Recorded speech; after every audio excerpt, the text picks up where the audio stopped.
langsung start. Oke.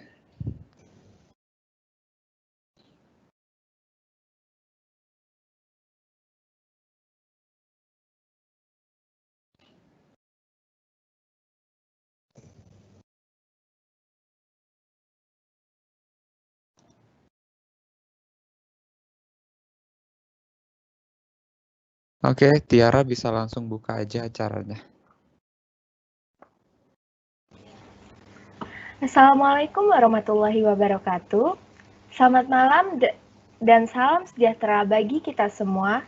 Semoga semuanya dalam keadaan sehat walafiat. Amin. Puji syukur kehadirat Tuhan Yang Maha Esa, atas rahmatnya kita diberi kesempatan bertemu secara virtual pada malam hari ini. Yang terhormat, Bapak Herudin Eskom MMSI, selaku Kepala Program Studi Teknologi Informasi Universitas Internasional Batam. Yang terhormat, Ibu Dr. Insinyur Francisca H. Chandra, MT, selaku Kepala Program Studi Teknik Elektro Institut Sains dan Teknologi Terpadu Surabaya, serta yang saya sayangi, semua teman-teman yang dapat hadir pada webinar malam hari ini. Sebelum kita memulai acara inti pada malam hari ini, mari kita bersama-sama menyanyikan lagu wajib nasional Indonesia Raya.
Selanjutnya, mari kita dengarkan kata sambutan dari Bapak Herudin Eskom MMSI, selaku Kepala Program Studi Teknologi Informasi Universitas Internasional Batam.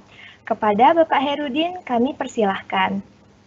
Oke, terima kasih atas kesempatan yang diberikan. Selamat malam Bu Francisca, selamat malam moderator Tiara, dan selamat malam rekan-rekan peserta semuanya yang saya banggakan. Pada kesempatan Selamat kali ini, malam. kami dari program Sarjana Teknologi Informasi memberikan webinar, di mana webinar ini berjudul tentang teknologi for improving your learning skill. Mudah-mudahan dengan adanya webinar ini akan membantu rekan-rekan semua atau teman-teman semua bagaimana sih melakukan perkuliahan secara online dengan memanfaatkan teknologi. Karena sekarang itu kan kita di masa pandemi ini itu mungkin tidak bisa ke kampus, kemudian tidak bisa bertemu dengan teman-teman. Tetapi bagaimana kita menggunakan teknologi untuk melakukan kolaborasi secara online, di mana kita bisa bertemu secara virtual, bekerja sama secara virtual, jadi tanpa harus ketemu tatap muka langsung, gitu ya. Jadi untuk menghindari juga penyebaran COVID gitu ya. Nah, di sini sudah ada Ibu Francisca, kebetulan beliau adalah salah satu yang spesialis juga tentang Microsoft, bagaimana penggunaan teknologi di Microsoft. Nah, nanti akan disampaikan materinya oleh Ibu Francisca. Selain itu nanti juga ada pemaparan dari mahasiswa teknologi informasi, bagaimana sih tips atau penggunaan teknologi untuk mendukung pembelajaran. Dan nanti di akhir sesi juga saya juga akan menyampaikan sedikit materi bagaimana sih kita melakukan kolaborasi secara online tanpa harus ketemu tatap muka. Mungkin itu sih yang saya bisa sampaikan selaku ketua acara juga dan selaku Kaprodi Teknologi Informasi. Mudah-mudahan acara ini bisa bermanfaat buat kita semua dan bisa mempermudah kegiatan kita baik itu di perkuliahan maupun di pekerjaan. Oke, cukup dari saya. Assalamualaikum warahmatullahi wabarakatuh. Waalaikumsalam warahmatullahi wabarakatuh. Terima kasih Pak Airudin atas kata sambutannya. Tanpa berlama-lama lagi, marilah kita dengarkan langsung narasumber pertama kita, yaitu Ibu Dr. Insinyur Francisca H. Chandra MT, untuk memberikan materinya pada malam hari ini. Pasti teman-teman semua sudah pada tidak sabar untuk mendengarkan materi pada malam hari ini. Kepada Ibu Francisca, kami persilahkan. Oke, selamat malam Pak Herudin. Terima kasih untuk kesempatan yang sekali lagi diberikan kepada saya. Semoga sharing malam ini bermanfaat baik bagi UIB dan bagi para semua mahasiswa. Selamat malam Mbak Tiara juga. Selamat malam. Juga pada mahasiswa yang lain ya. Jadi malam ini saya akan sharing beberapa tentang sebetulnya learning skill ya, keterampilan belajar ya. Jadi belajar ternyata juga harus terampil. Saya share screen ya.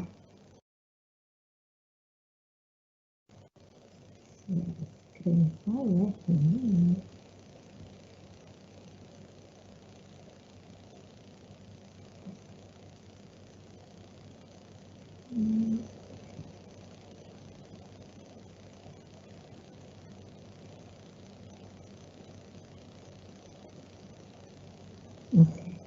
Kelihatan Mbak Tiara screen saya?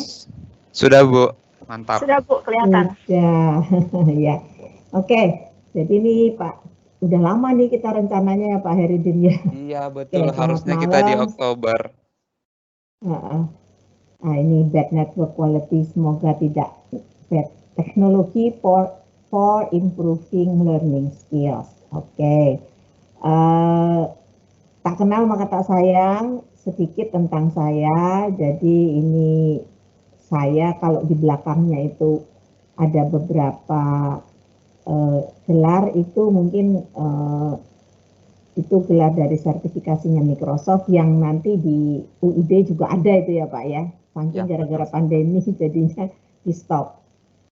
Oke. Saya sendiri alumninya Teknik Elektro, S1, S2-nya, kemudian S3-nya saya di Teknologi Pembelajaran Universitas Negeri Malang. Ya. Ini sedikit tentang saya, lalu kemudian saya pernah mengajar di ITS, kemudian di STTS, yang sekarang jadi ISTTS. Ini kalau untuk ke UIB saya cukup sering ya Pak ya, saking ini karena ada pandemi jadi nggak ke UIB. Terakhir Februari saya di UIB. Oke, ini sertifikat yang sebagian yang saya miliki. Bagi para mahasiswa juga mungkin kalau ke depan ingin tahu tentang sertifikasi, silakan kalau Pak Herudin mau minta saya sharing lagi dengan segala senang hati, Pak. Oke, kita lihat learning skills ya. Di abad ke-21 ini yang kita sebut kalau adik-adik mahasiswa pernah mendengar itu katanya sih sekarang sudah bukan teacher center tapi student center. Jadi semuanya yang serba cepat, semuanya yang serba otomatis, semuanya yang serba ingin instan ya. Menurut beberapa yang kita baca dan memang itu sudah terjadi, ada 4C ya, 4C, communication, critical thinking, kolaborasi. Tadi Pak Herudin sudah menyinggung tentang kolaborasi. Ini nanti akan sangat penting dan itu nanti akan kita bahas bersama, terutama nanti Pak Herudin ya Pak ya, Bapak akan jelaskan tim siapa ya nanti di belakang. Betul Bu. Ya, dan creativity. Nah, 4C ini oleh Stanford Research Institute itu dipecah lagi menjadi 6 keterampilan. Ya. Jadi ini sudah berdasarkan penelitian bahwa jadi buat adik-adik sekalian itu untuk menapak ke in the future itu ada 6 keterampilan yang perlu dipersiapkan mulai sekarang, yaitu ini ada 6 ini, mungkin ini lebih saya baca di sini aja. Jadi yang pertama itu di lingkaran pertama ada knowledge construction ya. Ada knowledge construction ya. Kemudian ada kolaborasi, ICT for learning ya, suka tidak suka. Hari ini kita akan cerita tentang teknologinya. Real world problem solving and innovation, self regulation ini sangat penting, dan skilled communication. Ya. Kita lihat apa sih yang maksudnya kolaborasi. Nanti kalau Alsinya belum datang, kakak dulu ya.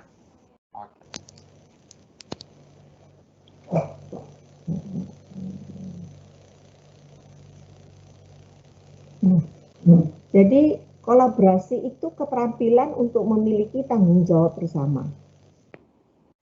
Keterampilan membuat keputusan substantif bersama tentang konten, proses, produk, dan kalian bekerjanya itu harus saling bergantung. Jadi kalau ada kerja kelompok 4 orang, lalu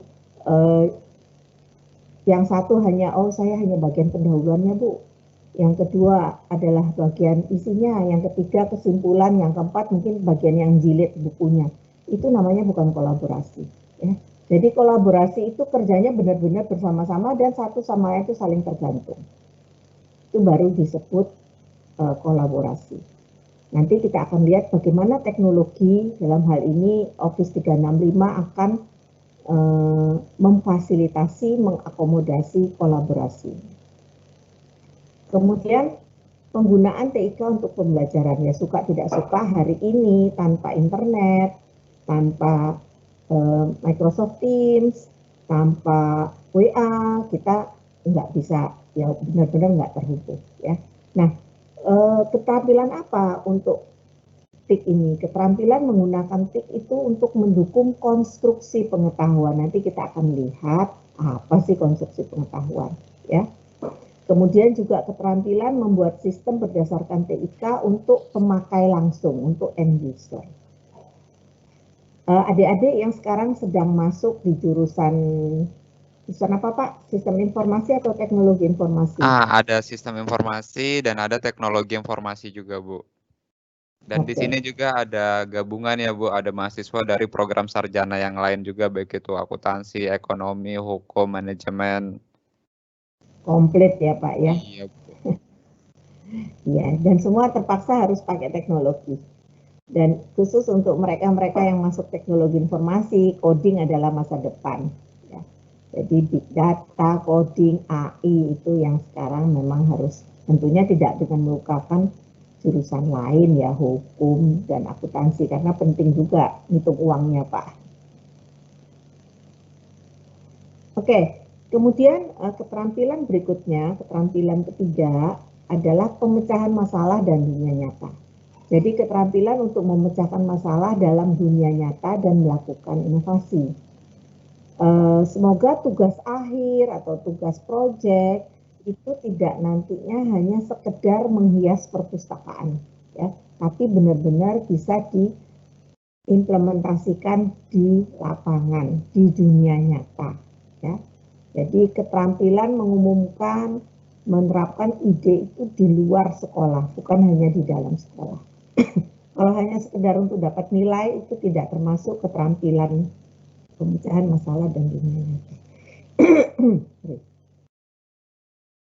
Kemudian regulasi diri. Nah, ke depan atau sekarang adik-adik itu kalau kerja itu nggak mungkin sekarang diberi petunjuk, oh pekerjaannya harus seperti ini jalannya, ini caranya. Sekarang udah tidak. Hanya diberikan garis besar, setelah itu ya kerja aja sendiri. Ya. Jadi kalau misalnya diberi tugas oleh dosen, kemudian ininya gimana Pak, minta contoh, apalagi kalau minta contoh mungkin itu udah nggak bisa lagi. Ya. Jadi regulasi diri adalah keterampilan menentukan sasaran belajar dan kriteria keberhasilan sendiri. Adik-adik bisa menentukan sendiri, saya mau minta dapat nilai berapa, jadi ya saya harus belajarnya bagaimana, sudah tidak lagi harus dituntun, didikte. Ya, jadi regulasi diri. Regulasi diri itu keterampilan untuk mengerjakan pekerjaannya sendiri dan juga mempunyai kesempatan untuk merevisi pekerjaan berdasarkan umpan balik. Jadi ada tentu ya ada dosen, ada supervisor yang memberikan umpan balik. Tapi perencanaan itu harus direncanakan secara mandiri. Dan adik-adik harus tahu kemampuannya sampai di mana, dan kalau kepingin sesuatu ya harus tahu bahwa adik-adik harus mengejar itu dengan kemampuan yang dipersyaratkan. Kemudian keterampilan berkomunikasi. Ya, jadi sekarang ya kayaknya sih semua harus komunikasi yang disampaikan tuh harus multimodal. Ya ada videonya, ya ada audionya, ya ada mungkin animasinya, ya jadi keterampilan istilahnya adalah extended communication. Lalu keterampilan juga menjelaskan ide dengan memberikan bukti pendukung dengan fakta, ya jadi bukti pendukungnya itu fakta, bukan opini, ya. Dan juga harus punya keterampilan, ya ini termasuk menulis, termasuk mungkin melakukan presentasi yang nanti kita lihat akan banyak sekali ditunjang, dibantu oleh teknologi. Suara saya jelas ya Pak ya? Jelas Bu, jelas. Aman Bu. Ya, karena ini bad network nih. Keterampilan berikutnya adalah konstruksi pengetahuan ya. Jadi knowledge construction. Keterampilan menerapkan pengetahuan dalam konteks baru ya. Jadi nggak bisa kalau contoh soalnya ini kita bisanya ya persis itu, harus konteks baru dengan konsep yang dari pengetahuan itu. Keterampilan mensintesa pengetahuan baru yang berasal lebih dari satu mata pelajaran ya. Jadi, nah, adik-adik kan sekarang sudah tahu kampus merdeka, ya memang kita nggak mungkin sekarang hanya, jadi kalau orang yang di sistem informasi bisnis atau teknologi informasi, ya belajarnya cuma coding aja. Tapi harus lainnya juga. Mungkin harus belajar accounting ya, karena memang nanti dipakainya sistemnya di accounting. Atau juga kalau misalnya para pebisnis harus belajar hukum juga ya, paling tidak harus mengetahui. Jadi di sini sudah tidak lagi sifatnya hanya satu disiplin, tapi sudah multidisiplin. Itu juga yang sudah diantisipasi oleh Menteri Pendidikan kita, yaitu Kampus Merdeka. Kemudian, nah itu tadi ada 6, mungkin masih ingat, saya ulang lagi sebentar. Kolaborasi, ICT for learning, real world problem solving and innovation, self-regulation, skilled communication, knowledge construction. Jadi ada 6 keterampilan dasar yang itu kalau nanti disingkat bisa jadi 4C ya. Jadi gampang ingatnya, ada komunikasi, kolaborasi, critical thinking, dan creativity.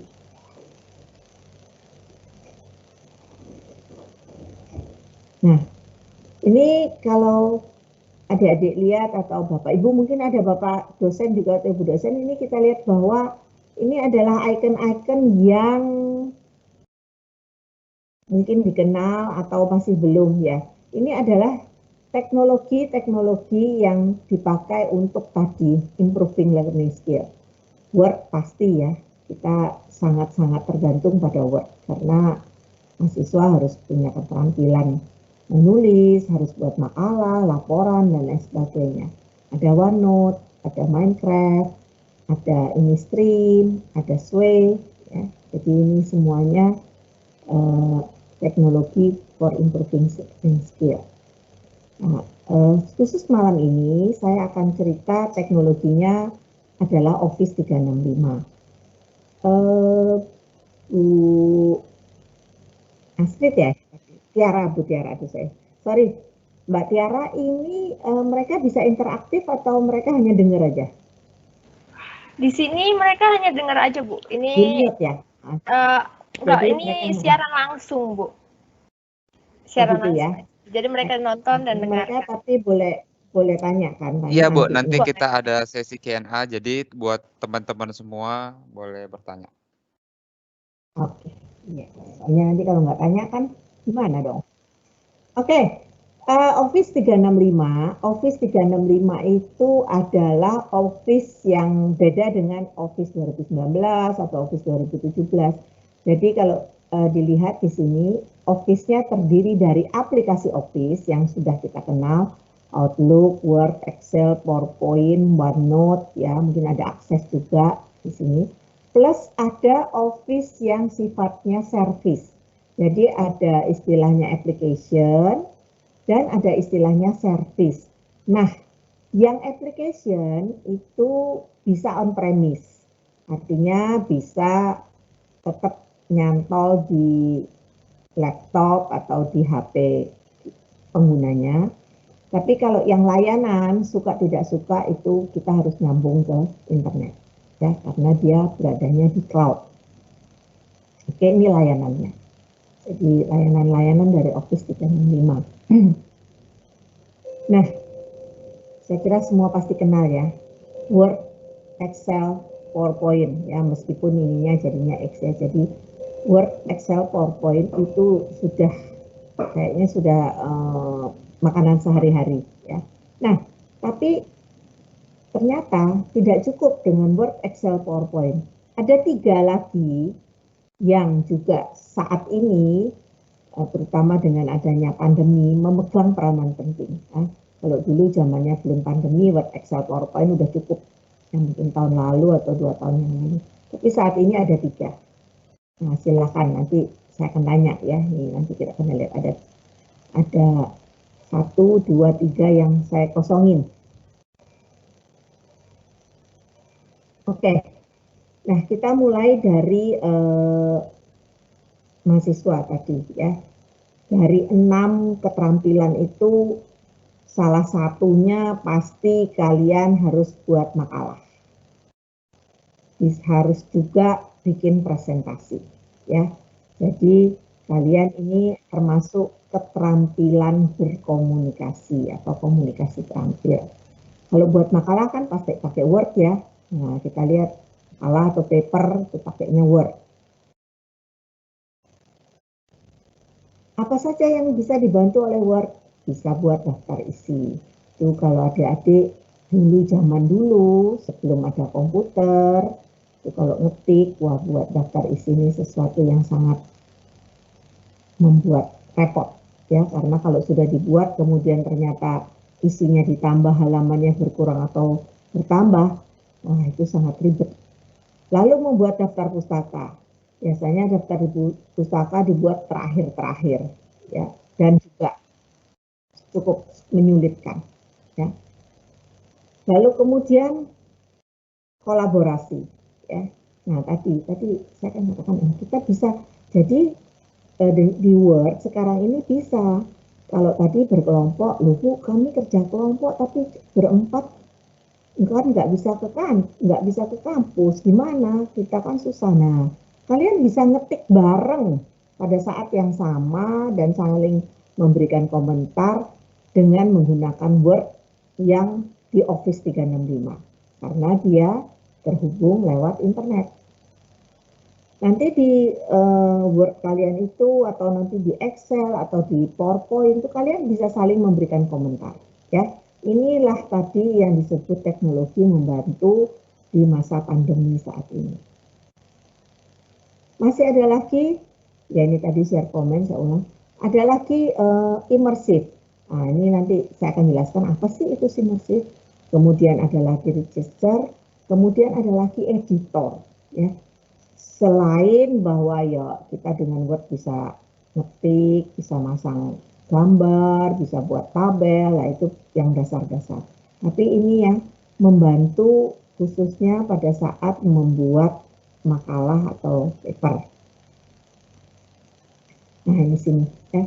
Di Office 365 di Word-nya di pojok pasti ada share dan komen. Ya, kalau kalian lagi bawa komputer, dibuka aja komputernya, dibuka Office 365-nya. Sepengetahuan saya UIB semua sudah pakai Office 365 ya Pak? Iya, sudah tadi ya. Sudah dapatnya udah unlimited ya Pak? Hai. Betul Bu, sudah dapat. Mungkin nanti itu juga akan kita share ke mahasiswa, mana tahu masih ada yang belum tahu caranya. Iya, jadi ya ini ya, share and comment. Jadi sekarang sudah tidak ada artinya apa? Tidak ada alasan lagi, wah nggak bisa kerja Bu, kan nggak bisa ketemu, nggak perlu ketemu fisik, ketemunya online aja, karena bisa mengerjakan bareng. Nah, kemudian coba kalau dibuka Word-nya, maka di bagian reference, ya silakan yang bawa komputer, di bagian reference ini itu ada,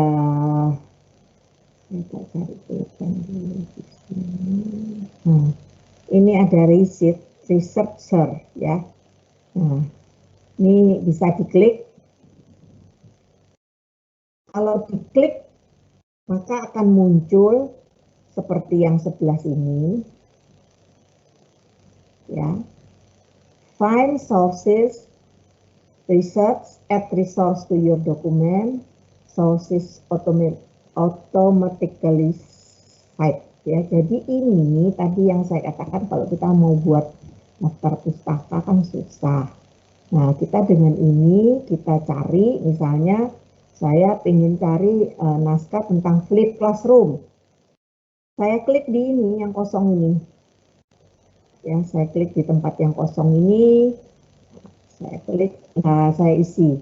Saya isi di tempat yang kosong tadi video pembelajaran dalam flip classroom. Sudah saya isi, nanti akan keluar banyak nih. Di bawah ada efektivitas dan semua yang keluar adalah dari jurnal yang terindeks ya, bukan jurnal yang abal-abal. Lalu saya pilih, saya mau pakai yang mana misalnya. Oh, saya mau pakai yang ini, yang punyanya Eko Arif dan lain sebagainya. Itu saya pilih itu sebagai sumber saya, lalu ya mungkin saya menulis tentang itu. Nah, saya pilih lagi yang nanti kalau saya pilih lagi yang lain, Kalau di bibliografinya nanti dia akan muncul. Ini akan muncul ada ini ya. Jadi ini daftar pusakanya udah keluar. Dan tadi udah sesuai bentuknya bisa di sini. Ini. Jadi stylenya terserah. Mau style ini, mau style PA ya. Jadi tinggal silahkan dipilih.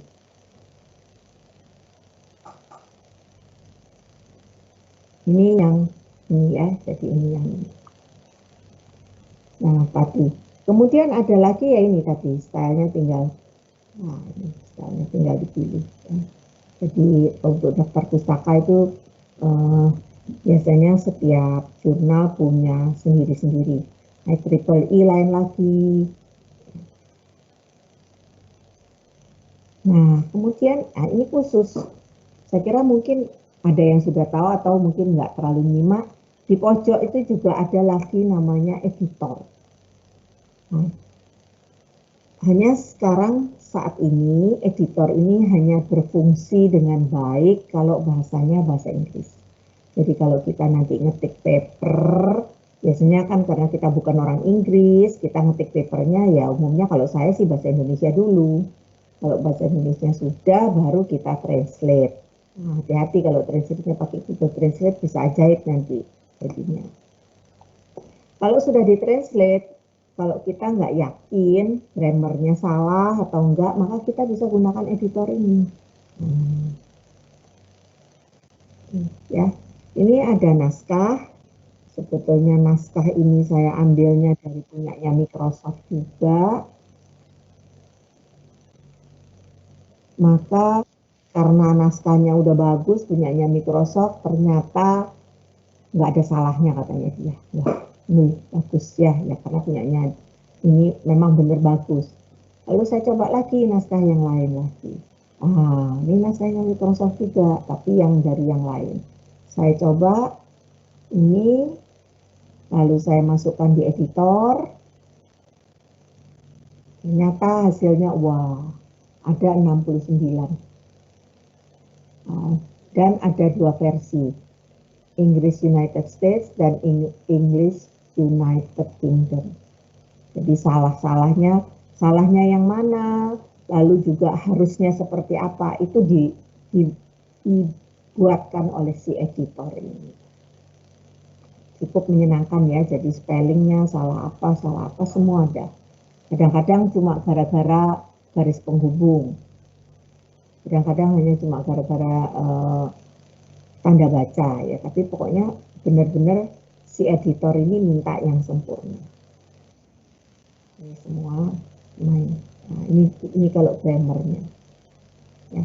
Nah, saya kira mungkin ini sudah banyak yang pakai. Kita juga bisa kasih komen ke naskahnya teman misalnya ya. Kita bisa kasih komen, kita juga bisa tracking kalau mau ya.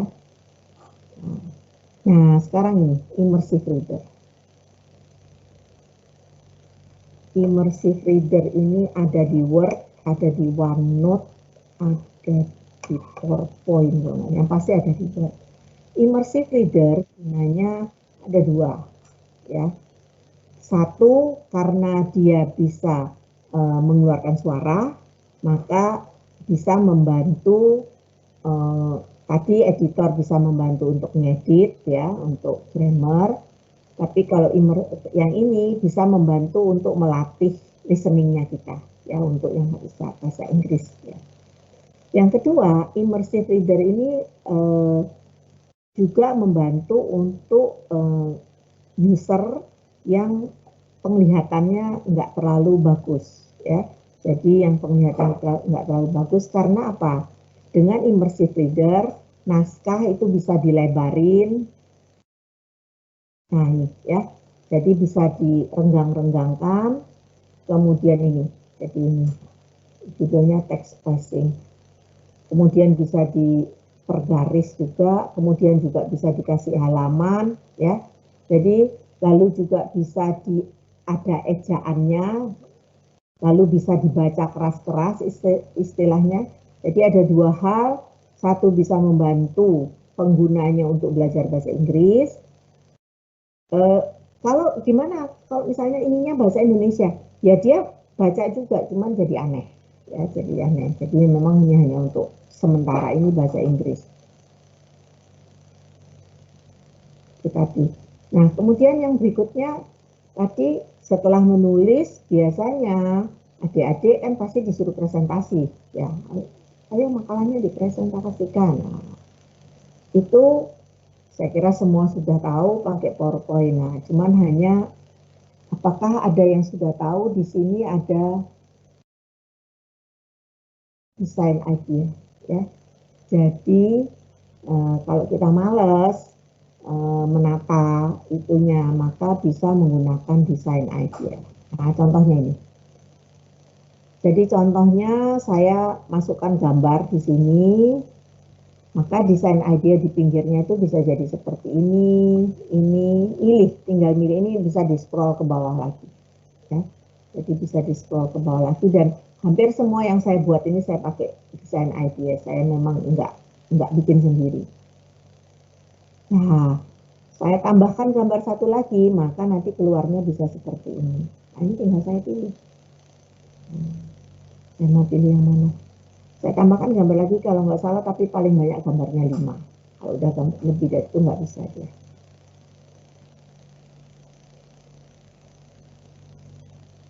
Selanjutnya adalah Excel, ya. Jadi Word, mestinya tadi Excel dulu, baru PowerPoint, Word, PowerPoint, Excel. Nah, Excel ini masih ada juga. Nah, ada ideas juga. Ini mungkin untuk yang banyak berurusan dengan angka-angka, di accounting mungkin. Nah, ideas ini sangat membantu untuk apa? Untuk pivot, ya, untuk menentukan pivot. Jadi misalnya saya punya kosong, saya klik ini, nah nanti di sini ada untuk membuat pivotnya di sini. Nah, karena saya nggak punya data, saya bisa try sample data. Saya klik try sample data. Nah, ini keluar, ya. Jadi sampel datanya itu seperti ini. Tahun, kategori, produk, sales, dan rating. Ya, jadi ada 1, 2, 3, 4, ada 5 kolom. Nah, dari 5 kolom ini saya bisa macam-macam. Saya bisa bilang, oh saya ingin tahu sales, buyer, and product. Ya, jadi saya hanya ingin tahu penjualan berdasarkan tahun dan produk. Ya, ini tinggal klik-klik aja di sini, tinggal insert, tinggal nambahin, tinggal ganti, ya. Sangat mudah. Nah, misalnya, ya ini keluar, ya. Jadi ini sales dan sudah keluar grafiknya juga sudah cocok dengan kebutuhan. Ya. Nah, ini silahkan mencoba-coba. Nah, ini sebetulnya mestinya saya jelaskan setelah Teams. Nah, ini adalah Excel dari Forms. Jadi saya membuat suatu quiz dengan form. Saya kira nanti Pak Herudin akan menjelaskan. Jadi mahasiswa itu dapat quiz menggunakan form. Nah, ini nilainya. Ini namanya udah disembunyikan. Nah, lalu kalau saya ingin tahu, oh bottom 3 NRP by total points, nah ini keluar di sebelah sini, ya. Mana sih yang paling rendah? Atau mana yang paling top tinggi? Ya, ini namanya ini, ya. Ini saya pakai. Oke. Nah, kalau adik-adik lihat, ini juga saya pakai design ideas, ya. Saya tinggal pilih, ya. Waktu itu pilih yang ada kuningnya gitu aja. Nanti dicoba, ya. Nah, ini juga bottom 3 NRP by total. Nah, berikutnya adalah Teams. Teams ini menurut hemat saya benar-benar sangat membantu dalam kondisi sekarang ini. Ya, karena tim ini sebenarnya, jadi kalau bisa diandaikan tim ini, ya, ada macam-macam. Dia ada bisa bikin kelas, bikin PLC dan lain sebagainya. Kita sekarang buat kelas aja. Nah, Teams ini seperti kelas. Makanya karena kelas, untuk masuk kelas, adik-adik pasti mesti daftar dulu. Ya kan Pak Hairuddin, masih didaftarkan dulu kan? Mesti punya account. Jadi nggak bisa sembarang orang masuk kelas. Nah, tapi kelasnya itu dibuka kapan aja, meskipun gurunya nggak ada, karena sudah punya itu bisa masuk. Dan di kelas nanti bisa ada catatan, ada pekerjaan, ada assignment, ada macam-macam yang bisa dimasukkan di dalam kelas itu. Dan karena nanti nyimpannya itu di cloud, jadi ya udah nggak terbatas lah, simpan aja di sana. Ya. Ini sangat memudahkan dengan kondisi pandemi saat ini. Nah, pelajaran daring, ya pembelajaran daring itu minimal harus memenuhi 6 syarat. Satu, ya ini tadi bahwa siswa dan guru atau dosen, mahasiswa atau dosen itu harus bisa terhubung, ya, stay connected. Jadi harus bisa terhubung. Ya pakai WhatsApp ya bisa sih selalu terhubung, tapi nanti syarat lainnya yang nggak bisa. Yang kedua, untuk pembelajaran daring itu harus ada bisa tatap muka, video conference. Nah, kemudian juga harus punya kelas yang artinya spesial, partikular kelas ya, jadi nggak sembarang orang bisa masuk. Nah, kemudian juga harus bisa sharing konten. Nah, ini yang dua ini mungkin kalau di WhatsApp agak susah. Bisa sih assignment, tapi nanti bayangkan kalau saya pernah punya mahasiswa 35, terus mereka ngirim 35 tugas A7 lembar, penuh itu WhatsApp saya dengan foto. Ya. Jadi kalau Teams itu tinggal disematkan aja, dicentelkan di bagian assignment, ya udah. Lalu Teams itu juga punya fasilitas untuk grading, untuk menilai, sehingga mahasiswa juga tahu nilainya, dosen juga tahu nilainya, dan terbuka nilainya. Nah, ini contohnya kelas. Nanti Pak itu mungkin ini kelasnya saya. Nah, kita lihat di sini nanti ini ada assignment ini.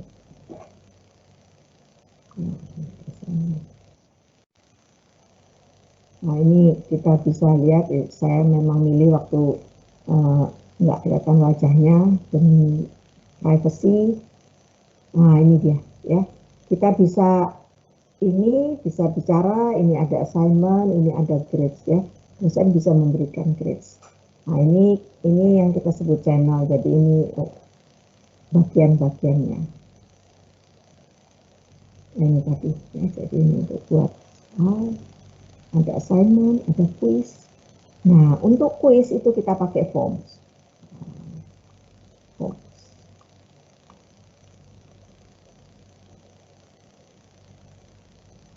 Ini contoh-contohnya quiz, ini contohnya quiz. Quiznya bisa pakai matematik, ya, jadi jangan khawatir. Lalu soalnya bisa macam-macam. Nah, jadi tadi ini ada Teams, ada form. Kurang satu lagi. Nah, ini kalau saya masukkan ini ini apa kira-kira? Nah, ini sudah ada yang jawab. Oh, di sini adalah lain, ya. Jadi sepengetahuan saya untuk Office 365 yang A1 yang kalian dapatkan itu kalian sudah dapat 1 tera. Apa sudah jadi 5 tera, Pak? Kalau di UIB-nya itu saya sudah naikin ke 5 tera, Bu. Keren. Ini sudah mau ngisi apa tuh 5 tera sampai penuh. Udah di-upgrade ya, Pak ya? Iya, Bu, kita sudah upgrade. Pokoknya tinggal upload data sepuas-puasnya lah ke dalam sana. Ya, sepuas-puasnya lah. Kalau penuh 5 tera saya juga bingung itu apa yang di-upload. Itu mulai dari semester 1 sampai semester 7 itu cukup itu, Pak. Oke. Nah, ya jadi ini. Nah, saya kira mungkin saya tidak berpanjang-panjang. Jadi dengan Office 365 semua integrasi, semua terintegrasi. Masih ada lagi nanti itu ada Sway, ya. Jadi Sway dan PowerPoint itu untuk keterampilan berkomunikasi, ada Stream juga, lalu ada OneDrive ya. Jadi ada ini. Nah, kemudian ini yang paling keren ini dan kenapa sangat menguntungkan dengan Office 365 karena semuanya jadi satu ya, semuanya bisa terintegrasi, bahkan banyak aplikasi-aplikasinya lainnya. Pak Herudin pernah pakai Kahoot, Pak? Saya biasanya pakai ini, Pak. Ya, Kahoot biasanya untuk kuis ya, Bu. Iya, biar seneng lah, Pak. Biar lebih menarik gitu ya, ada interaksinya. Iya, ya, ada satu lagi, Pak, itu juga menarik, Pak. Quizzes, Pak. Oke, siap, Bu. Jadi Quizzes malah lebih keren daripada Kahoot. Jadi mereka tidak merasa kalau mereka itu kita uji, padahal diuji. Oke, nah terakhir ini saya mengutip tagline-nya dari Pak Hairudin. Ini ya orangnya ya Pak ya.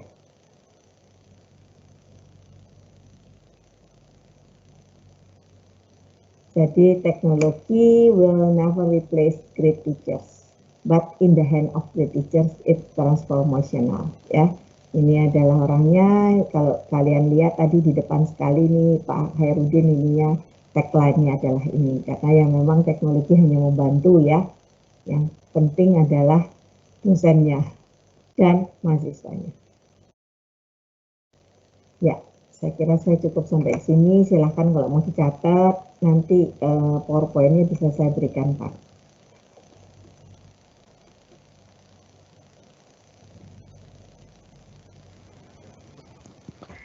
Terima kasih Bu Francisca atas materinya pada malam hari ini.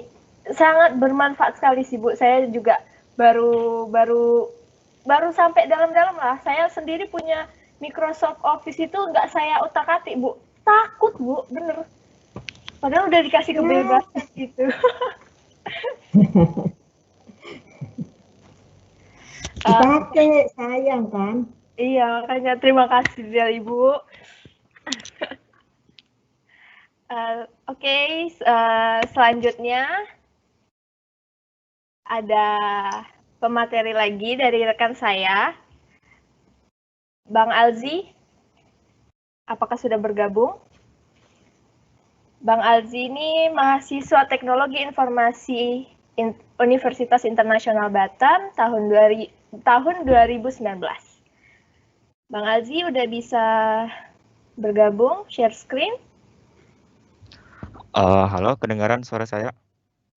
Jelas Bang. Oke, sebentar ya. Sebentar ya.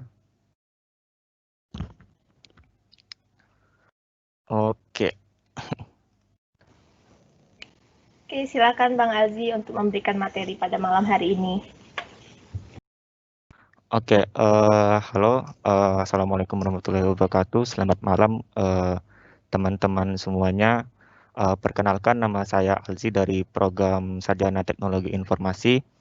Pada kali ini ya alhamdulillah kita masih diberi kesehatan, kenikmatan berupa nikmat sempat dan nikmat sehat, karena pada hari ini kita masih diberi kesempatan untuk berkumpul bersama-sama, sharing mengenai informasi-informasi ya, yang istilahnya bisa bermanfaat untuk kita ke depannya. Nah, jadi di sini saya ingin mengucapkan terima kasih kepada seluruh panitia pelaksana acara, juga para narasumber, Bu Francisca, semoga sehat selalu. Dan Amin. yang pastinya ini merupakan kegiatan yang mungkin bisa dikatakan ini merupakan suatu info yang sangat penting gitu kan, mengingat kita mahasiswa milenial sangat rentan dengan yang namanya teknologi. Jadi jangan sampai kita ketinggalan informasi, ketinggalan zaman lah istilahnya. Jadi teknologi kita akan terus kita buat sendiri. Oke. Nah, jadi di sini dari Bu Francisca mengenai Microsoft, platformnya apa-apa saja, kemudian kegunaannya apa-apa saja, yang mana itu semuanya sangat penting bagi kita mengingat platform Microsoft ini benar-benar apa ya, benar-benar akrab dengan kita gitu. Jadi kalau kita tidak tahu apa itu Microsoft Word gitu, wah Anda benar-benar bercanda gitu. Jadi di sini Microsoft itu merupakan platform yang sangat berguna bagi kita. Oke, di sini tadi sudah dijelaskan juga sama Bu Francisca kalau misalkan Microsoft Word itu sangat penting gitu, sangat wajib untuk kita ketahui dan kita kuasai karena itu merupakan kegiatan aktivitas kita sehari-hari, apalagi kalau kita dalam kategori mahasiswa, ya ada yang namanya skripsi, ada yang namanya laporan, makalah, dan lain sebagainya. Nah, di sini saya ingin memberikan beberapa tips dan triks mengenai penggunaan Microsoft Word, yang mana Microsoft Word itu untuk mempermudah kegiatan kita. Nah, kali ini saya ingin memberikan tips and tricks yang berguna untuk mempermudah kita menggunakan Microsoft Word gitu. Nah, jadi kalau Microsoft Word mempermudah kita, nah kali ini saya ingin memberitahukan cara untuk mempermudah kita menggunakan Microsoft Word. Nah, jadi di sini sebenarnya ada banyak tips dan triks tentang penggunaan Microsoft Word, apalagi bagi kita kaum milenial, pasti kawan-kawan semua sudah mengetahui banyak hal tentang ini penggunaan Microsoft Word. Jadi saya akan menjelaskan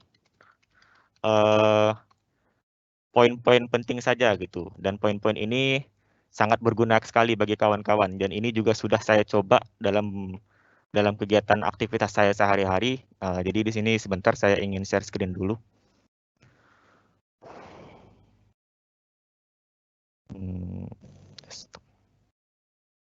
Oke, kelihatan share screen saya, moderator? Siap Bang, kelihatan. Oke, terima kasih. Jadi di sini saya ingin praktek secara langsung ya. Kalau saya menjelaskan pakai PPT ntar kawan-kawan bosan gitu. Saya nggak bisa berbicara panjang lebar kayak Bu Francisca gitu. Menjelaskannya detail banget gitu. Nggak bisa. Jadi saya harus menjelaskannya langsung gitu, demonstrasi langsung gitu. Nah, jadi di sini saya ingin memberikan beberapa hal mengenai penggunaan Microsoft Word. Nah, jadi di sini kita ambil topik yang paling pertama. Jadi misalkan kawan-kawan, nah ini kan saya ingin ada membuat beberapa dokumen. Jadi di sini ada dokumen laporan PKM sertifikasi yang saya buat sendiri. Kemudian misalkan dalam satu pembuatan laporan PKM ini kita mendapati kalau misalkan ada satu paragraf atau satu kalimat di mana kawan-kawan ini ingin menghapusnya gitu. Biasanya mahasiswa kalau mau menghapus, dia kalau nggak begini, pasti begini. Nah, jadi satu gitu. Lama gitu. Kadang-kadang mengerjain yang kayak gini cuma buat ngapus-ngapus doang bisa seharian gitu kalau selesainya gitu. Nah, saya mempunyai trik yang sangat simpel bagi kawan-kawan untuk memblok paragraf tersebut. Ada cara yang sangat simpel bagi kawan-kawan untuk memblok paragraf tersebut. Nah, jadi kenapa di sini? Sorry, nampaknya ada masalah jaringan saya terputus. Suara saya masih jelas nggak ya, moderator? Masih Bang, masih. Share screen saya. Masih terlihat jelas. Oke, saya lanjut ya. Kalau misalkan dalam satu laporan PKM ini ada satu paragraf yang ingin kita hapus, misalnya mahasiswa itu kalau mau menghapus tuh ini pasti diblok sama mereka. Diblok, kalau nggak diblok dari sini pasti pakai shift, kemudian pakai kursor diginiin sampai ke bawah di situ atau nggak gini. Nah, saya punya trik yang paling mudah bagi kawan-kawan untuk memblok satu paragraf yaitu dengan cara mengklik 3 kali. Nah, seperti ini. 1, 2, 3. Nah, kayak gitu. Atau menggunakan cara yang lebih mudah, kita ambil paling awal seleksi di sini. Kemudian kawan-kawan tinggal menahan Ctrl dan Shift, kemudian tekan kursor bawah. Nah, seperti itu. Jadi tidak harus menggunakan tangan Anda yang kecil untuk menyeleksi kayak gini satu-satu untuk memblok paragraf tersebut. Nah, begitu. Kemudian jika misalkan dalam satu kalimat, misalkan ada beberapa kalimat yang ingin kita blok dan ingin kita hapus, kadang-kadang mahasiswa ya pasti begini. Nah, begitu. Saya punya trik lagi untuk memblok beberapa kalimat yang dikhususkan bagi kawan-kawan untuk menghapus atau mengubah kalimat tersebut. Nah, caranya dengan menekan Shift dan Anda klik sampai kalimat mana yang ingin diseleksi. Misalkan saya ingin sampai di sini. Nah, begitu. Mudah kan? Gampang. Jadi di sini untuk mempersingkat waktu kita dalam pengerjaan Microsoft Word. Nah, kemudian misalkan dalam paragraf tersebut ada beberapa kalimat yang ingin kita underline atau kita bold, itu pasti tahu lah ya. Tinggal Ctrl B atau Ctrl I untuk menjadikan dia italic atau bold. Nah, bagaimana caranya kalau kita ingin mengubah ukuran font gitu, ukuran size font dari satu kata ini gitu. Caranya itu gampang, Anda tidak perlu menggunakan ini yang bagi saya ini cukup lama, cukup memakan waktu. Nah, kawan-kawan tinggal menekan Ctrl, Shift, dan menekan tanda sign. Yang mana tanda sign itu seperti ini. Nah, ini tanda sign namanya. Nah, jadi tinggal di gini, tahan Ctrl, tahan Shift, kemudian tekan tombol sign. Nah, otomatis kata-kata yang kita blok tadi akan berubah ukuran fontnya. Nah, seperti itu. Kemudian, biasanya kalau para mahasiswa ini tidak terlepas dengan yang namanya internet gitu. Jadi kalau mengerjakan makalah, laporan, atau artikel, itu tidak lepas dengan yang namanya searching gitu. Ya namanya aja sih searching, paling kalau dapat artikelnya ya di copy paste gitu. Nah, masalah yang paling sering dijumpai oleh para mahasiswa ketika melakukan searching dan copy paste dari internet. Nah, masalah yang sering dijumpai adalah seperti ini. Ketika mereka ingin mengambil suatu artikel dari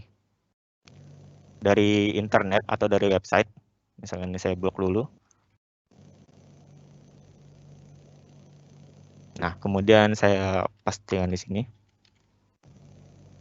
Nah, jadi seperti ini. Formatnya itu berantakan sekali gitu. Jadi ini fontnya entah apa, ini kok ada di sini, ini kok ada di sini. Kalau kita mau mengubah fontnya ini atau formatnya ini satu persatu itu cukup memakan waktu. Nah, saya punya cara yang sangat simpel untuk mengubah semua ini menjadi format default. Nah, jadi caranya itu cukup simpel. Kawan-kawan tinggal menahan kontrol dan menekan tombol spasi. Saya ulang, tombol kontrol dan tombol spasi. Maka dia akan berubah ke format default. Boom, berubah. Jadi dia fontnya font default. Nah, kadang-kadang yang seperti ini tuh dapat mempermudah kita, walaupun ini informasi yang sangat kecil bagi saya, sangat kecil. Tapi ini bisa mempermudah kita dalam mengerjakan laporan atau apapun itu yang berkaitan dengan Microsoft Word. Nah, kemudian biasanya kalau misalkan kita membuat laporan menggunakan pengetikan, itu biasanya orang-orang yang mempunyai skill mengetik dengan kecepatan tinggi 80 km per jam. Biasanya kalau mereka mengetik itu lupa tombol caps lock. Jadi misalkan ada beberapa kalimat itu caps lock-nya lupa dimatikan, jadi beberapa kalimat itu diketik dengan menggunakan huruf besar semua. Jadi kemudian ada satu lagi laporan. Nah, biasanya yang seperti ini itu kalau mau diubah lagi ke ini kan dia pasti harus menghapus lagi gitu. Nah, ini baru beberapa kalimat. Bagaimana kalau satu paragraf itu salah semua gitu? Ada kayaknya orang yang seperti itu. Nah, caranya simple. Bagaimana supaya kita ingin mengubah kata atau kalimat yang awalnya menggunakan huruf besar semua dijadiin satu semua.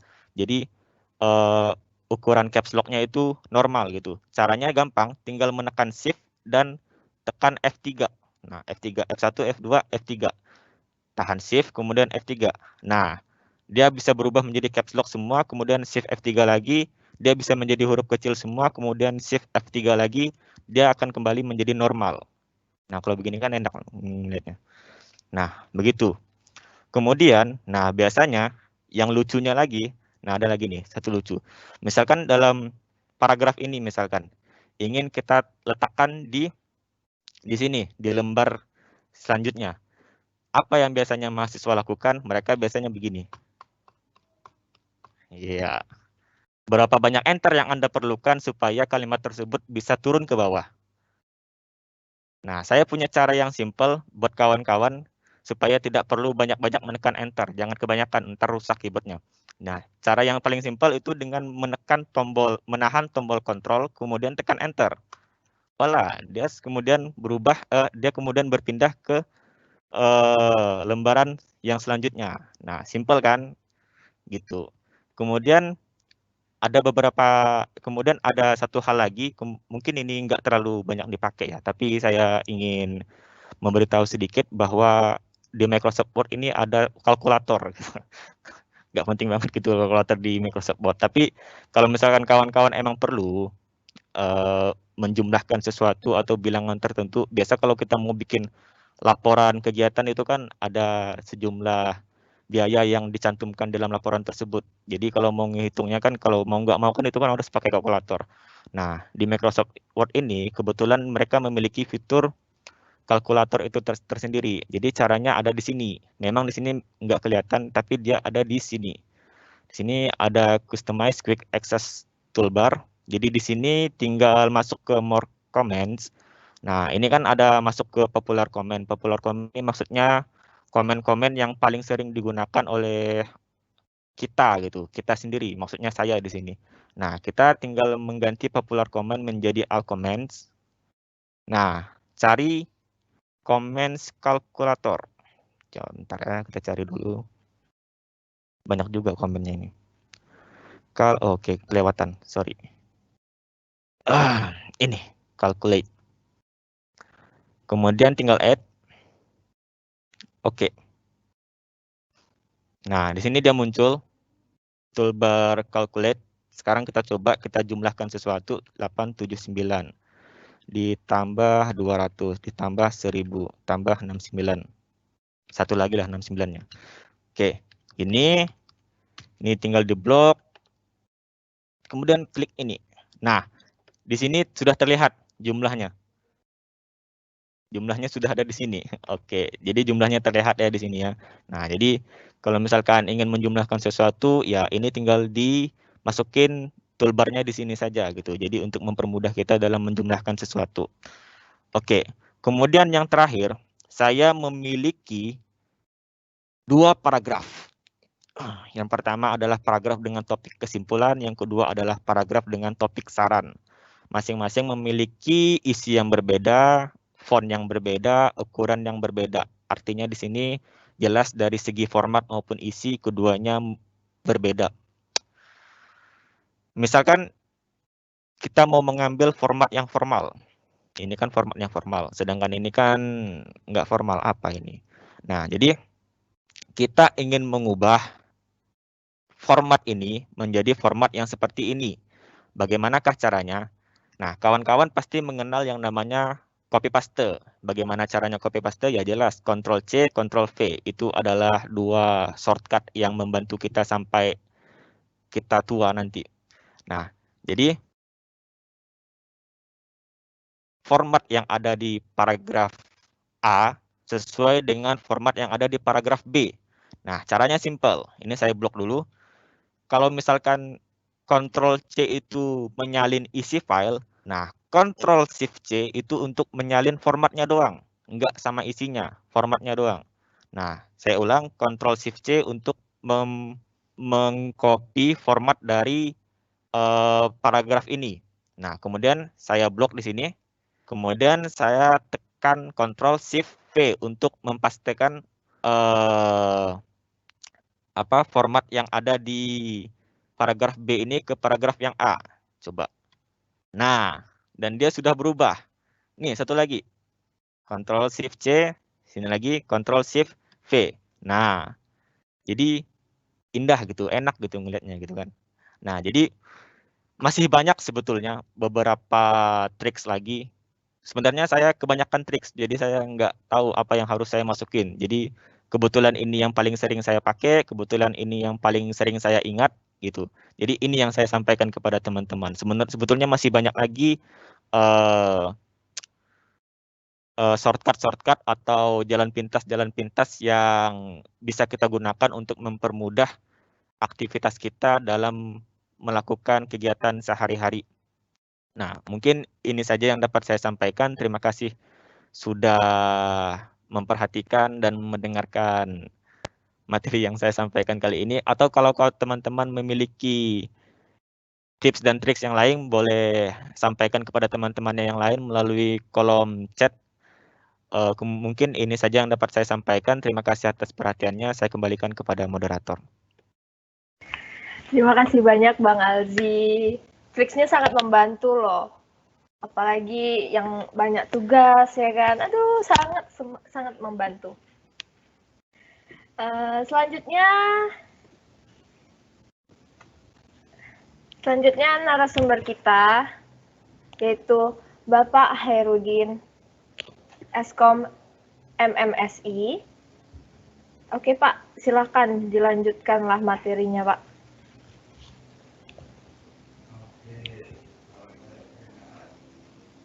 Belum ada Pak, belum ada suaranya Pak.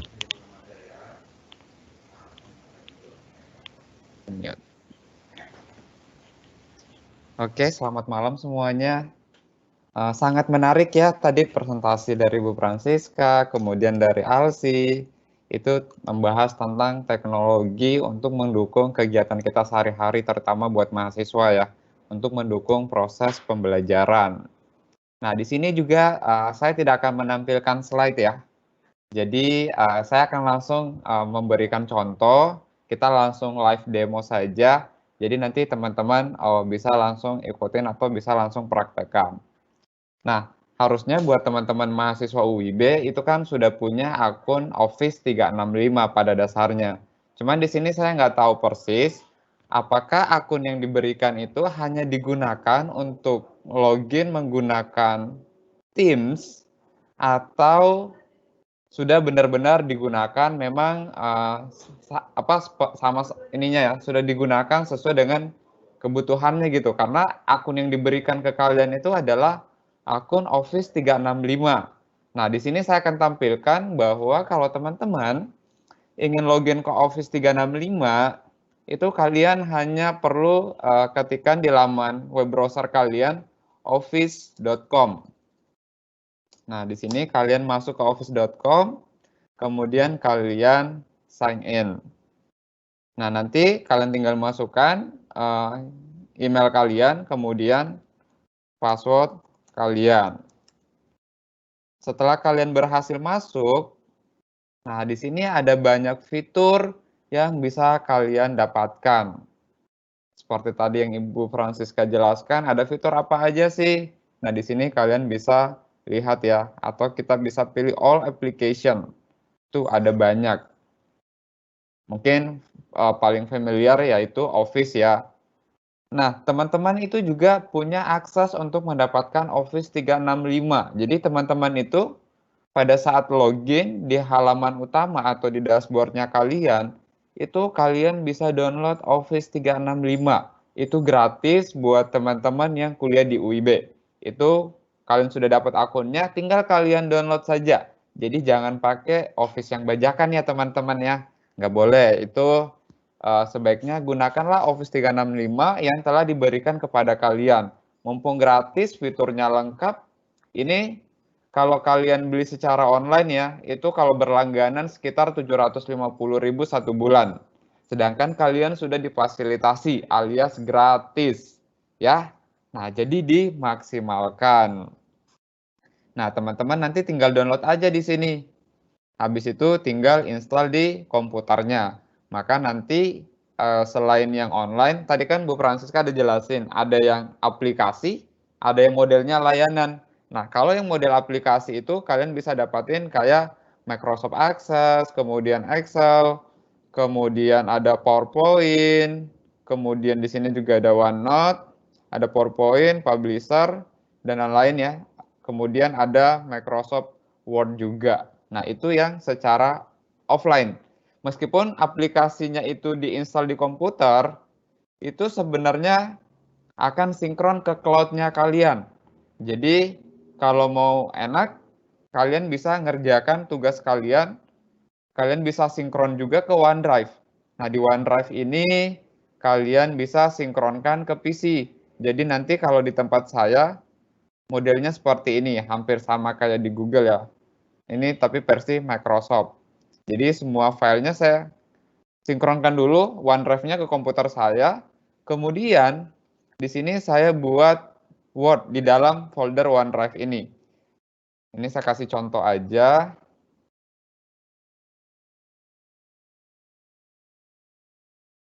Jadi apa yang kita ketik ini kan secara offline nih kita kerjakan, tetapi ini akan tersimpan secara otomatis di Google Drive ke OneDrive kalian. Dan mungkin juga ada sering terjadi problem ya, kalau teman-teman itu kadang ngetik tiba-tiba nge-close karena mungkin salah close file nggak disimpan.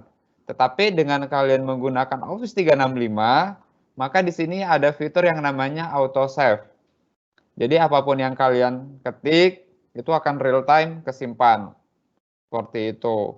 Jadi kalian nggak usah khawatir pada saat tiba-tiba udah ngetik panjang kayak gini kemudian di close datanya nggak kesimpan. Nah, dengan adanya seperti itu tidak ada lagi yang muncul pertanyaan, apakah Anda ingin menyimpan file Anda?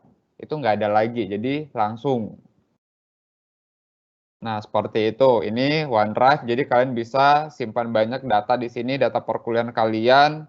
Jadi nggak usah khawatir. Jangan sampai nanti tiba-tiba, ini banyak kejadian juga ya, apalagi yang semester atas. Komputernya kena virus, datanya hilang semua. Hari gini masih kayak gitu kan, itu apa namanya ya, maksudnya udah ketinggalan zaman ya. Makanya kita perlu yang namanya sinkron. Jadi meskipun kita tidak terhubung ke internet, ya kita bisa kerjakan secara lokal. Pada saat nanti komputer kita terhubung ke internet, dia akan upload data kita ke OneDrive-nya kita. Jadi kalau misalkan kalian install ulang laptop, selama file kalian ada di OneDrive, kalian nggak usah pusing, nanti install aja OS-nya, kemudian disinkron lagi aja, datanya aman gitu ya, datanya nggak hilang gitu. Jadi kalian juga sudah dapat proteksi, misalkan dari ransomware atau dari virus gitu ya, seperti itu. Jadi ada banyak fungsi yang bisa kalian dapatkan. Kemudian yang berikutnya itu sekarang yang lagi ngetren kan kita nggak ketemu ya di kampus, kemudian paling kita ketemunya juga di Microsoft Teams ya, buat teman-teman yang kuliah di UIB pada umumnya itu sudah menggunakan Teams. Nah, ini mungkin adalah fitur yang sering kalian gunakan. Tetapi saya melihat bahwa Teams ini itu hanya digunakan pada saat kalian perkuliahan saja. Nah, di sini saya masih banyak melihat ya, teman-teman itu pada saat mereka ingin mengerjakan tugas, mereka itu masih manual buatnya satu-satu. Padahal kalian udah dikasih fitur Microsoft Teams misalkan. Nah, di sini saya contohkan saja. Nah, ini adalah Teams.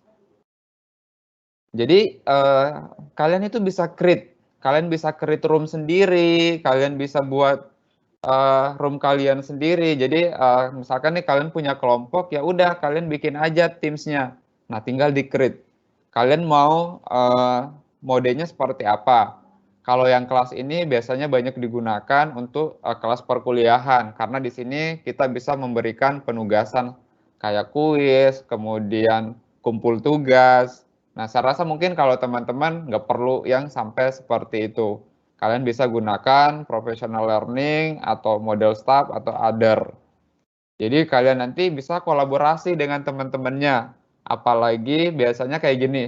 Kalian kan juga kalau mahasiswa itu kan sekarang kan modelnya project based learning. Jadi biasanya ujiannya itu mereka harus presentasi. Nah, gimana kalau presentasinya secara kelompok?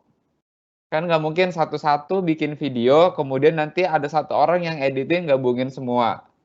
Dengan adanya Microsoft Teams ini, kalian satu kelompok join aja di dalam satu grup kalian.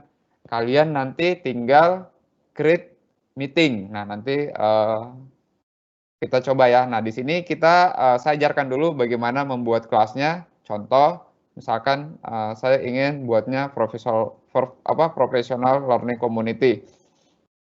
Kemudian kalian tinggal kasih nama, misalkan nama kelompok kalian apa gitu, misalkan cabi-cabi gitu ya. Nah, di sini kalian bisa kasih deskripsinya apa. Kalau misalkan nggak ada juga nggak apa-apa. Kemudian di sini tipenya private atau public. Kalau private itu kalian harus invite teman-teman kalian untuk join. Jadi tidak sembarangan orang yang bisa join. Tetapi kalau kalian pilihnya public, itu otomatis siapa aja yang tahu tim sekalian dia bisa join. Anggaplah di sini kita buatnya private ya, karena hanya teman-teman kalian saja yang di-invite. Misalkan kita next. Habis itu kalian tambahkan siapa yang ingin kalian tambahkan di grup kalian. Misalkan teman-teman kalian. Saya kasih contoh 20, 32 misalkan, oh Tiara. Kemudian saya tambahin Alsi misalkan. Kemudian saya tambahin Dendi misalkan ya. Oke, nah tinggal kalian invite. Nah, kalian mau kasih role-nya apa? Owner atau member aja. Jadi kalau owner itu dia punya hak full, hak aksesnya itu full, sedangkan member itu terbatas. Nah, tinggal disesuaikan aja kebutuhan kalian. Setelah itu, maka room-nya jadi. Nah, kalau teman-teman ingin, misalkan presentasi secara kelompok, ingin buat videonya, kalian bisa langsung meeting aja di sini, klik meeting, gitu ya. Nah, di sini kalian tinggal bikin terserah nama meetingnya apa. Nah, nanti kalian join gitu ya. Nah, setelah itu kalian tinggal presentasi. Misalkan contohnya di sini saya tampilkan, anggaplah ini adalah Teams ya.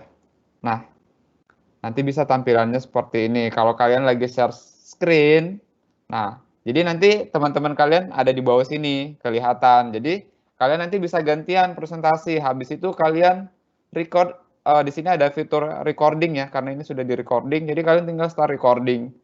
Kalian nggak usah pakai aplikasi untuk editing segala macam gitu ya. Dari sini itu udah bisa langsung bikin video gitu. Udah bisa ada slide-nya, bisa dipresentasikan. Kemudian teman-temannya juga bergabung gitu ya. Jadi kolaborasi. Jadi nggak usah capek-capek buat video, edit-edit video lagi gitu. Paling tinggal ditambahin teks lah kalau misalkan mau lebih menarik. Nah, itu kemudian ada banyak fitur lagi yang ada di sini, ya tinggal teman-teman maksimalkan. Yang penting jangan lupa install dulu Office 365-nya atau masuk ke office.com. Nah, ini adalah fitur yang powerful ya buat teman-teman untuk kerja. Jadi itu sih pengalaman saya ya. Jadi melihat teman-teman itu masih banyak yang tidak memanfaatkan fasilitas ini untuk kolaborasi. Karena contoh satu hal lagi, misalkan di sini saya ambil contoh di dalam OneDrive saya. Ini ada 01 LAP. Ini itu kalian bisa share ke teman kalian dan itu kalian bisa kerjakan secara bersama-sama di sini. Jadi itu kelihatan, oh yang edit paling atas itu siapa gitu ya. Jadi ketahuan.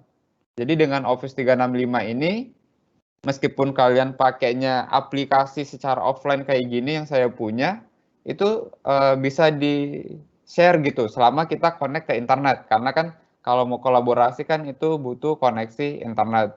Misalkan ini saya coba share dulu ya ke Alsi, biar nanti Alsi juga coba join biar kelihatan.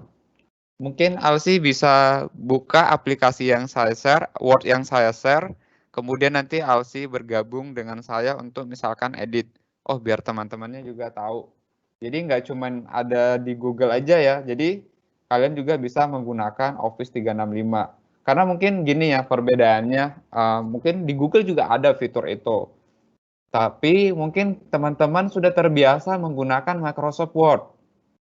Gitu ya, karena mungkin kalau kita dari Google, kita simpan ke Word, itu mungkin ada formatting yang bisa berbeda gitu ya, karena menggunakan aplikasi yang berbeda. Tetapi kalau teman-teman sudah familiar dari awal, sudah menggunakan Word, ya udah dimaksimalkan aja ini. Jadi nanti ini bisa kalian edit rame-rame. Gitu, jadi nggak usah khawatir lagi. oh harus saya bikin ini dulu, nanti temannya copy, ada satu orang tugasnya khusus formatting. Nanti dia harus tungguin dulu teman-temannya ngerjain baru dia kerjakan, kasihan gitu teman-temannya. Yang bagian formatting itu kerjanya terakhir dan dia harus nunggu-nunggu dulu. Gimana kalau sudah deadline harus dikumpul tugasnya, ternyata masih ada juga yang belum kumpulin ke dia. Nah, dengan menggunakan kolaborasi seperti ini, nah di sini sudah kelihatan ya, ada yang gabung. Nah, di sini bisa, nah ini kelihatan dia kursornya. Coba Alsi, kursornya diletakin di laporan. Kelihatan nggak? Nah, itu bisa. Nah, ini kelihatan nih ada satu orang di sini. Hai. Nah, itu kita bisa edit secara bareng-bareng gitu ya. Nah, seperti itu. Jadi kita benar-benar maksimalkan kolaborasi learning. Kalau butuh video meeting, nah, kalian juga bisa manfaatkan tim study. Jadi sama-sama di dalam situ bisa ngobrol, bisa video call gitu ya, bisa kerjain laporan bareng-bareng. Jadi sekarang itu jarak bukanlah hal untuk membatasi kita melakukan kreativitas. Jadi manfaatkanlah teknologi untuk membangun kreativitas di masa pandemik ini ya teman-teman ya. Mungkin itu seputar bagaimana memanfaatkan teknologi Office 365 ya, karena tadi juga sebagian besar udah dijelaskan sama Bu Francisca. Nah, yang penting teman-teman silakan di-download aplikasinya gratis, digunakanlah semaksimal mungkin. Penyimpanan OneDrive-nya juga bertera-tera, ya itu silakan kalian juga maksimalkan. Ya, manfaatkanlah fasilitas yang ada gitu ya. Mungkin itu dari saya. Oke, saya kembalikan lagi ke moderator. Terima kasih Bapak Herudin atas materinya. Ya, semua materi pada hari ini sungguh bermanfaat. Sepertinya saya akan membuka sesi tanya jawab. Ini udah ada beberapa teman kita yang bertanya. Saya akan membacakannya. Yang pertama dari Jabes Immanuel. Apakah Google Drive Workspace dan Office 365 saling berhubungan? Jika tidak, apa yang membedakan kedua layanan ini secara fitur dan kenyamanan penggunanya?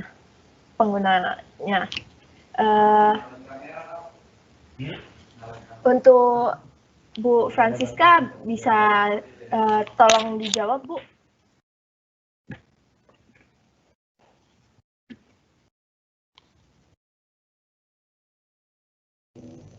Ya, sudah.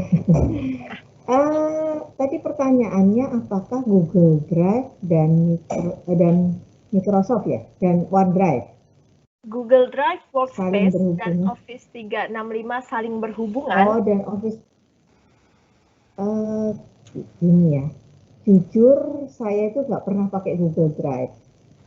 Jadi saya pakainya OneDrive, tapi sepengetahuan saya nggak berhubungan ya. Jadi mereka sendiri-sendiri kan. OS-nya kan sendiri-sendiri juga. Jadi tidak berhubungan. Mungkin saya tambahkan sedikit. Jadi pada dasarnya Microsoft dan Google itu memang salah satu penyedia layanan cloud dan memiliki layanan yang hampir sama. Cuman pada dasarnya kembali lagi itu mereka menggunakan platform yang berbeda. Jadi satu aplikasinya dari Google, kemudian satu dari Microsoft. Jadi itu memang secara ini berbeda ya. Kalau tergantung masalah kenyamanan, oke, ini sih tergantung teman-teman ya, familiarnya di mana.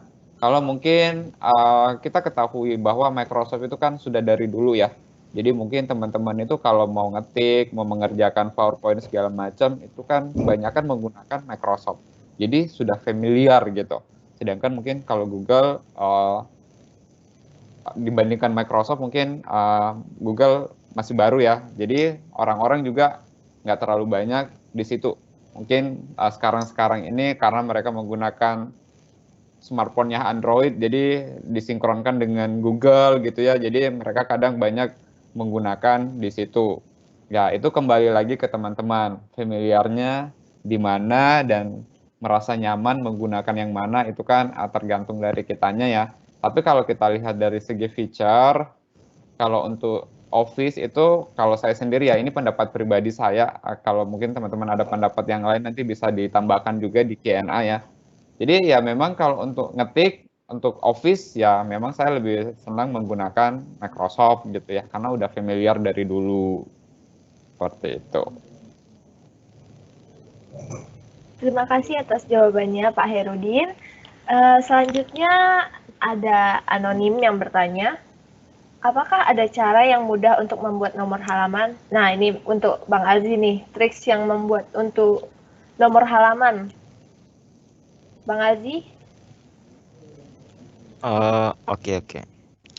Untuk nomor halaman sebenarnya dia nggak masuk ke dalam triks, tapi emang cara penggunaannya itu emang cuma ada satu gitu, nggak ada triksnya. Tapi kalau buat ini, buat pembuatan nomor halaman, sebentar saya share screen dulu. Share screen dulu, silakan.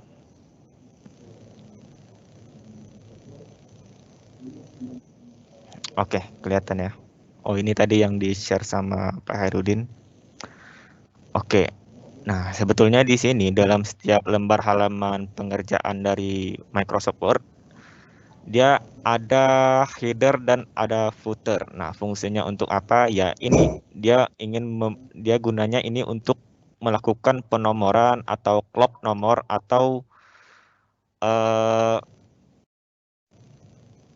bisa dikatakan sebagai pemberi kode urutan gitu, urutan dari setiap halaman. Nah, jadi ini sudah ada nomor halamannya. Caranya itu cukup simpel, kita tinggal mendouble klik area di bawah ini namanya footer. Nah, di sini. Nah, ini sudah ada namanya footer. Kemudian di sini namanya header. Nah, untuk memberikan nomor halaman itu hanya tinggal menambahkannya dengan cara page number. Nah, di sini ada namanya page number. Nah, di sini tinggal dipilih nih kawan-kawan mau naruhnya di mana, di atas atau di bawah. Nah, kalau di bawah itu posisinya mau di mana, kiri, kanan atau di tengah. Nah, itu bebas gitu. Kemudian untuk margin di sini untuk area posisi dari halaman tersebut mau diletak di mana. Kemudian di current position ini maksudnya format atau preset yang sudah sering kita gunakan gitu. Seberapa banyak kita memilih preset, nah ini yang akan muncul di current position. Nah, jadi sebetulnya cukup simpel gitu. Dan kalau kawan-kawan sudah menambahkan numbering di page number di sini, maka dia akan otomatis mengikut kepada lembar-lembar yang selanjutnya gitu. Nah, seperti sini. Nah, di sini sudah otomatis nambah sendiri gitu. Nah, jadi seperti itu caranya. Saya kembali lagi kepada moderator. Iya, terima kasih Bang Alzi atas ilmunya lagi membuat halaman. Selanjutnya dari Alwi Krismon, mohon izin bertanya apakah bisa menggunakan Microsoft Word dengan sistem mengerjakan atau mengedit bersama, seperti yang terdapat pada Google Docs. Nah, tadi udah dijelaskan oleh Pak Herudin dalam materinya, sepertinya udah jelas itu memang bisa. Jadi udah, kalau ada yang ngedit saat itu juga udah ketahuan tuh siapa. Jadi pada saat yang bersamaan itu tetap bisa. Selanjutnya ada Ari Wibowo. Apakah Microsoft 365 lebih bagus dari Microsoft 2016 atau 2013? Ini Ibu silahkan untuk menjawab. Oke, pertama mungkin saya ralat ya, bukan Microsoft 2016 atau Microsoft 365, tapi Office ya mungkin pertanyaannya ya. Office 2016 dan Office 365. Tadi seperti sudah saya katakan, kalau Office 2016 itu layanannya hanya on-premise. Belum ada layanan yang di cloud seperti ada Teams, Exchange, Forms ya. Jadi Jadi pertanyaannya lebih bagus atau gimana ya?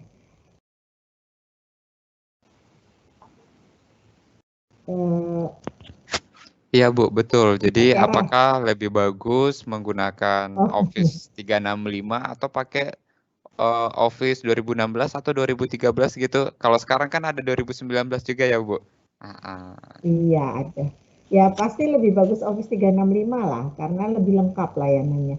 Bahkan sekarang Pak, ada M365. Kalau sekarang ada Microsoft 365. Oh, Oke, mungkin saya tambahkan lagi bahwa kalau kita menggunakan kayak Office 2016, 2019, atau 2013, ataupun 2010, itu kan dia tidak terhubung ke layanan atau ke service-nya Microsoft. Jadi kayak tadi mungkin Bu Francisca ada kasih lihat ya, kayak di PowerPoint itu kan ada desain ide gitu ya. Nah itu kan yang kerjain kan Iya, AI-nya si Microsoft gitu ya. Dan itu memang harus terkoneksi dengan internet. Jadi kita itu tinggal pilih desain mana sih yang kira-kira menarik buat kita gitu ya. Kita nggak usah pikirkan lagi harus pasang gambar kayak gini. Nah nanti si AI-nya Microsoft sendiri yang akan memberikan masukan-masukan posisi gambarnya seperti itu. Dan itu kita tidak bisa dapatkan di kayak Microsoft Office 2016 seperti itu. sama nggak bisa kolaborasi kalau nggak pakai layanan seperti yang Betul tadi sekali. Yang paling dikerjakan. penting itu kolaborasi ya, Bu. Jadi hanya Iya. stand alone saja. Jadi kalau kalian punyanya di laptop, kalian bisa kerjakan di laptop saja. Tapi dengan Office 365 itu karena dia ada layanannya, jadi kalian bisa kerjakan secara online maupun secara offline. Mungkin saya bisa menambahkan Pak ya. Jadi untuk saya yang mobile ya, jadi saya kan mobile. Nah, itu kalau ada laptop di rumah, ada laptop yang dibawa-bawa. Itu sekarang laptopnya udah nggak usah memorinya, nggak usah besar-besar, karena semua kita simpan di cloud, di OneDrive itu. Sertifikat, ijazah, surat-surat penting ada di situ semua. Jadi kalau dan itu bisa diakses juga lewat HP ya. Jadi Office 365 bisa diinstal di HP, bisa diinstal di tablet, bisa diinstal di laptop, ya bisa diinstal di mana-mana jadinya. Nah, hari ini kalau ada mahasiswa bilang, Bu, hard disk saya rusak, file TA saya rusak semua. Waduh, saya akan tanya, tuh kamu nggak nyimpennya di cloud? Enggak. Nah, hari ini nggak nyimpen di cloud. Salah banget gitu. Gitu, Pak. Sedikit tambahan lagi bahwa buat teman-teman nih kalau yang mahasiswa UIB itu kan kalian punya Office 365 dan itu kalian bisa install di 5 perangkat kalian ya. Jadi license-nya itu berlaku di 5 perangkat kalian. Jadi kalian mau install di PC, di laptop, di mobile, nah itu lebih dari cukup. Sorry Pak, 5 PC atau laptop dan 5 tablet Pak atau HP Pak. Jadi 10. Oke, ternyata ada 10 ya. Jadi banyak gitu ya. Ya, Betul, yang betul. yang mahal HP-nya Pak. Iya.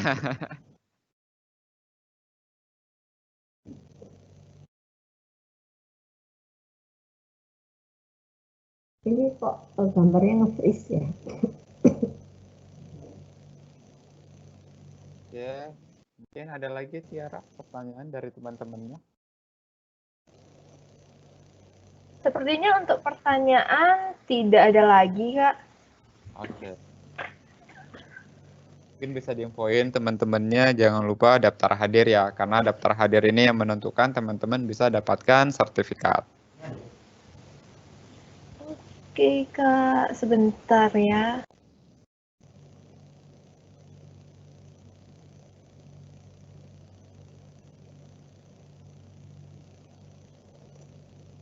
Kenapa?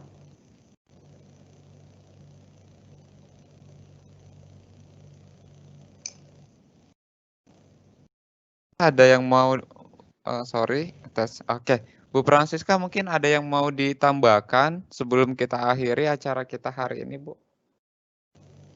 Oke, mungkin kalau mahasiswa yang itu eh, masih ingin tahu tentang Office lebih banyak,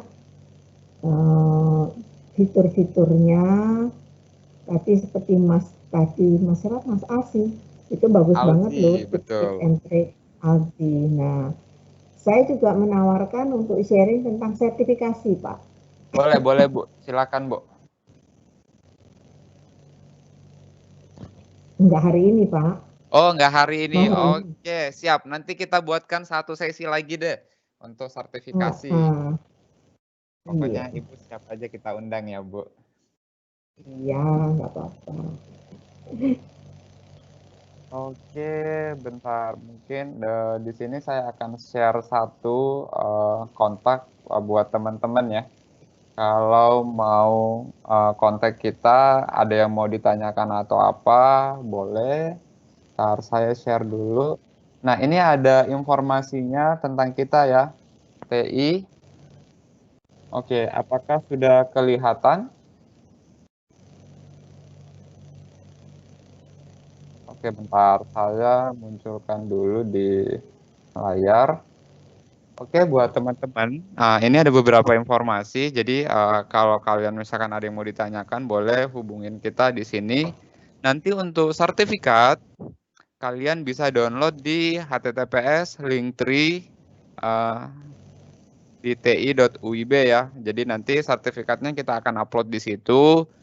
Dan kita usahakan minggu depan, ini kan sudah hari Jumat ya. Jadi nanti kita di hari antara Senin sampai Selasa itu kalau sudah selesai nanti kita juga akan upload di IG-nya kita di @ti.uib.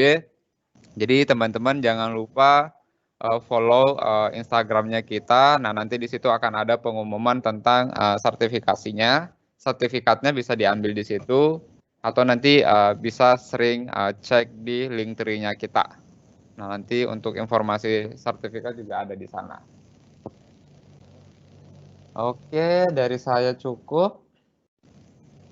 Mungkin saya kembalikan lagi ke moderator. Ya, terima Aku kasih. sudah follow, Pak, IG-nya. Siap, Bu. Terima kasih kepada Ibu Francisca dan juga Pak Herudin yang telah menambahkan kembali dan serta menjawab juga. Sepertinya sesi webinar pada malam hari ini cukup sekian sampai di sini. Terima kasih kepada Ibu Francisca dan juga Pak Herudin serta rekan saya Bang Alzi yang telah memberikan materi yang sangat bermanfaat bagi para pelajar, nggak hanya pelajar tapi siapapun yang ikut webinar ini sangat bermanfaat. Dan saya juga sangat-sangat berterima kasih kepada teman-teman saya semua yang telah menyempatkan diri untuk hadir pada webinar hari ini. Untuk terakhir untuk link absensi, mohon maaf sebelumnya sepertinya ada kesalahan. Sepertinya untuk kalian yang udah registrasi pada form sebelumnya, itu bisa kami gunain, bisa menandakan bahwa kalian hadir pada webinar hari ini. Jadi nggak untuk link absensi ini sebenarnya saya hapus saja dulu. Jadi untuk yang udah registrasi, kami anggap kalian telah hadir pada webinar malam hari ini. Kak Haridin ada yang mau ditambahkan? Mic-nya Kak, mohon maaf mic-nya. Oke, jadi buat teman-teman, kalau misalkan memang absennya nggak bisa, itu kan kita akan kasih ya link registrasi di kolom komen. Nanti teman-teman daftar aja di situ. Kalau kalian udah daftar, nanti udah otomatis ya kita akan buatkan sertifikatnya. Oke, Tiara mungkin bisa kasih linknya di situ. Tiara dicantumkan aja. Iya Kak, sebentar.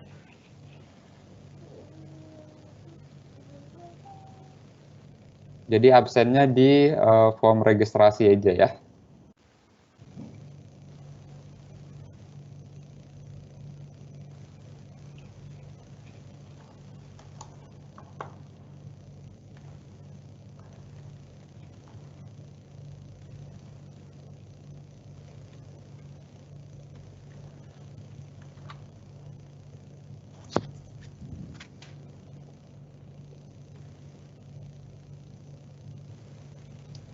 Oke, Tiara sudah ada linknya?